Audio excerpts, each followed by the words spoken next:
nó rên rỉ nè. Đó. Đó, nó rên rỉ đó. Đó.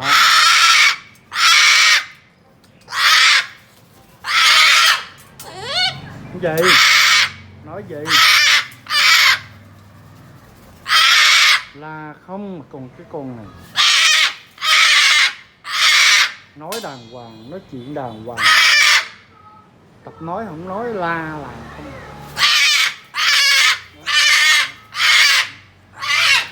Đó.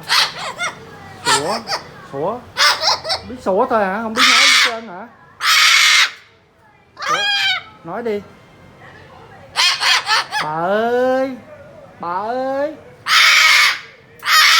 Đó, nó vậy đó. Tối ngày cứ la làng vậy không à, không mà sủa thôi, được có 2 cái thôi. Bà ơi đi, nói bà ơi đi, bà ơi, bà ơi đi. Đó, khùng ghê. Bà ơi đi. Nó gì á, chịu đời sao thấu không à, chịu đời sao thấu không.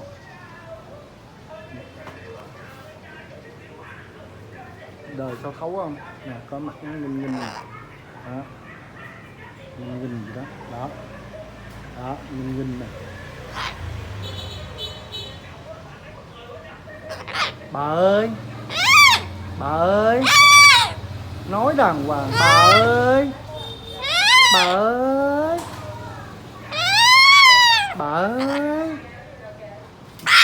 Nữa la nữa cái con này, ai dạy mày la mà mày cứ la hoài. Thôi vô chuồng nha, nha. Vô chuồng đi, đi, đi. Thôi vô chuồng ngủ rồi đó.